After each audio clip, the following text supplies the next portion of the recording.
मंजरी जी गुस्से से भरी सीधी महक के कमरे में पहुंची। वहां देखा कि महक बिस्तर पर लेटी हुई, उसकी आंखें बंद है। ये देखकर मंजरी जी चिल्लाकर बोली, महक तुम अब तक सो रही हो? मैंने कल ही कह दिया था ना कि कल सुबह के नाश्ते में पाव भाजी बनानी है, फिर क्यों नहीं बनाई? महक ने धीरे से आंख खोली। उसका चेहरा पीला पड़ गया था और माथा तप रहा था।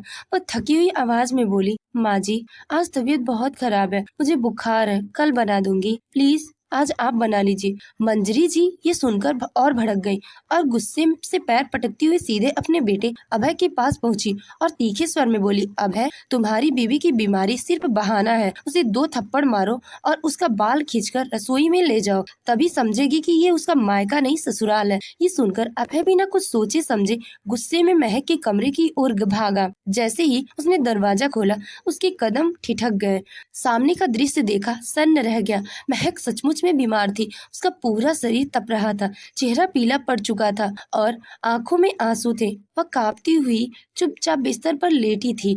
बाहर से अब भी मंजरी जी के बड़बड़ाने की आवाज आ रही थी, बहू को काम करना चाहिए, ये बहाना ससुराल में नहीं चलते। ये दृश्य देखकर अभय के चेहरे के भाव बदल गए। मंजरी जी के चिल्लाते हुए बोली, क्या बहू के रहते हुए मुझे खुद नाश्ता बनाना पड़ेगा?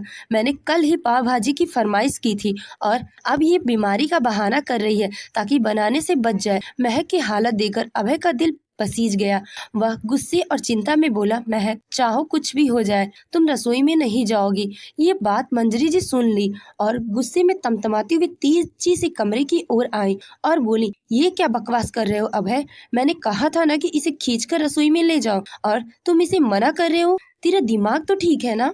अभय शांत लेकिन दृढ़ आवाज में बोला, जब आपकी तबीयत खराब होती है और दादी जबरदस्ती आपसे काम करवाती थी तब आपको कितनी तकलीफ होती थी ना? आप खुद वो सब झेल चुकी हैं, तो अब वही सब महक के साथ क्यों कर रही हैं? मंजरी जी ताली बजाती हुए बोली, वाह बेटा आज तूने साबित कर ही दिया कि तू अपनी बीवी का गुलाम बन गया है। अभय ने बिना झुके हल्की मुस्कान और तीखे व्यंग के साथ जवाब दिया, तो जब पापा आपकी तबीयत में आपका ख्याल रखते थे तो क्या वो भी आपके गुलाम थे? अब अभय की चुप्पी टूट चुकी थी, उसकी आवाज में अब मजबूती थी। घर में होती बहस की आवाजें सुनकर अभय के पिता विराट जी वह भी हॉल से आ गए। स्थिति को समझते हुए उन्होंने गुस्से से कहा, मंजरी जरा बाहर तो आओ। मंजरी थोड़ी सकपकाई लेकिन कुछ कहे बिना कमरे से बाहर निकल गई। उसने पीछे पीछे अभय भी दरवाजे तक गया। कमरे में अब सिर्फ महक थी। उसकी आंखों से चुपचाप आंसू बह रहे थे। वह बिस्तर पर पड़ी पड़ी सोच रही थी, पहली बार जब वह बीमार पड़ी तब ऐसा बर्ताव मिल रहा है। इतने सालों में वह मंजरी जी की सेवा में लगी रही, हर आदेश पर बिना सवाल खड़ी रहती, और आज जब उसे सहारे की जरूरत है तब उसे बेगाने जैसा व्यवहार मिल रहा है। विराट जी गुस्से में मंजरी से कहा, मंजरी ये सब क्या तमाशा कर रही हो? जो कुछ तुमने अपनी सास के साथ झेला था वह अब तुम अपनी बहू के साथ कर रही हो। मंजरी जी ने तमतमाते हुए जवाब दिया, मैं तो बस नाश्ता बनाने के लिए कह रही थी। बीमारी का बहाना करके बहू पलंग तोड़ रही है। विराट जी ने सख्त लफ्ज़ी में कहा, अगर कोई बीमार है तो उसे आराम करने देना चाहिए। बहू कोई मशीन नहीं है जिसे बिना रुके काम पर लगाओ। ये सुनते ही मंजरी जी भड़क उठी और गुस्से में बोली, मैं आपकी माँ जैसी नहीं हूँ। अगर मैं वैसी बन गई ना तो ये महक एक दिन भी इस घर में नहीं टिक पाएगी। इतना कहकर वह गुस्से में बड़बड़ाती हुई अपने कमरे में चली गई। विराज भी भारी मन से सिर पर हाथ रखकर पास की कुर्सी पर बैठ गया।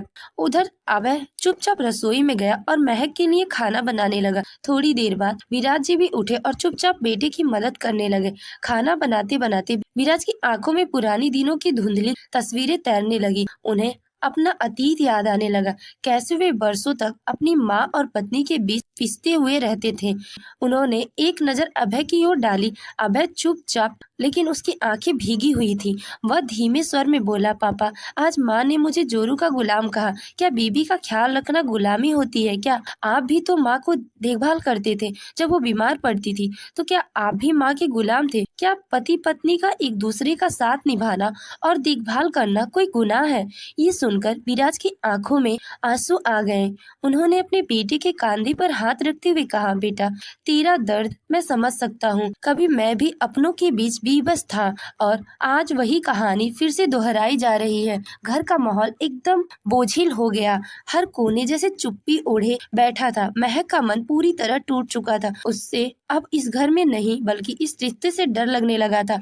उधर अभय अपनी माँ की छवि को लेकर भीतर ही भीतर टूट रहा था। वो जिसे सबसे ज्यादा सम्मान देता था वही अब उसकी नजरों में उतरती जा रही थी। मंजरी जी को अब ये लगने लगा था कि उसका पति और बेटा दोनों उसकी बहू के झूठे प्यार और दिखावे में फंस गए हैं। 3 दिन बीत गए। रसोई की जिम्मेदारी अभय और विराज जी ने संभाली। अभय ऑफिस नहीं जा पा रहा था क्योंकि उसे डर था कि कहीं उसकी गैर मौजूदगी में माँ महक के साथ कुछ गलत ना कर बैठे। चौथे दिन जब महक की तबीयत थोड़ी सुधरी तब अभय ऑफिस जाने का फैसला किया और विराज जी भी अपने दोस्तों से मिलने चले गए।